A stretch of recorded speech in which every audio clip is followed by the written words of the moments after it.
So my name is Henry French. I started a company called Solomon Mics now about 10 years ago. Actually, 10 years. This is 10 years for us. Started out as a basement kind of let me make a little extra money on the side kind of thing, and it took off. And here we are, 10 years later, third year at the Music City Drum Show. It's a pretty good show. Yeah, it's a great show. So what do you make? So we make a product. We're probably best known for the Low Freak Sub Mic. It's a lower voice microphone intended.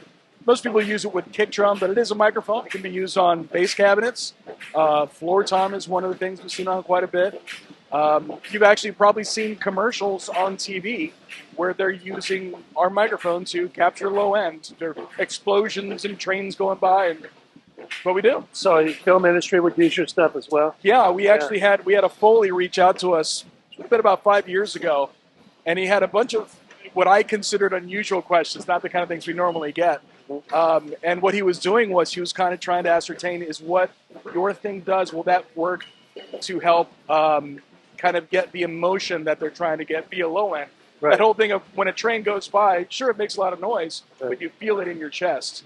And that's what he was trying to gather, and he's still using it. So your background is in microphones or electronics? Are you a drummer? You know, like a lot of people that are in this industry, meaning the musical instrument industry, my background is in musical instruments. I've worked retail. I've worked for a couple different manufacturers.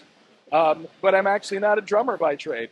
Although I will say this, the first show I ever played, high school talent show, I was playing drums. Horribly.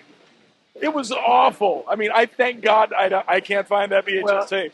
It was bad. Non-drummers are people too, I think.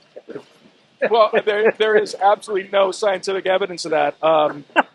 They're more like a mutation. Yeah, I guess we are people. Yeah. So the thing with this is I worked in a lot of different facets, and what ended up happening was as this started taking off, it turns out that all those facets kind of overlapped. If there was a Venn diagram of my skill sets, it all kind of overlapped, and it made sense to keep going with Solomon. Go with what you do, man. You got it. Play to your strengths. So where would I find your product? Well, we're lucky enough to say you can find it all over the world. Online? So you can certainly find it online, direct through us at SolomonMics.com, or you can go to Sweetwater. They carry our products as well. In Europe, you can go to Thomann. If you're there, and there's a couple other dealers throughout. Musician's Friend carries our stuff. Here in Nashville, Vintage King. You're right, everywhere in the world. Well, that's the hope. I'm glad to say we've done some really cool things. I'm also glad to say I have proof that our mics are in Mongolia right now. There you go. I don't know why, but they're there. Well, they're also here. You have Daru Jones tomorrow, right? Yeah, so Daru's coming in. He's actually one of the featured clinicians.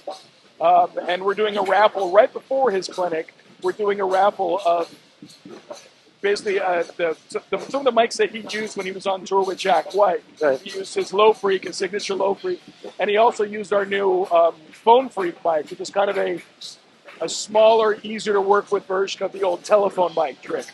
Yeah. Good for you, man. Well, it's great to meet you. And absolutely. We happen to be next door neighbors on our booths. Yeah, you haven't made a mess of me yet. We haven't made you mad. You haven't made me mad. Hey, we got a whole other day. I'm going to start throwing trash. Over yet, pal. Start throwing trash over the wall while you're broadcasting. Anyway. You've been a good neighbor. Thank you. You too, and thank you for your time. Good luck with your company. Thank you. All right.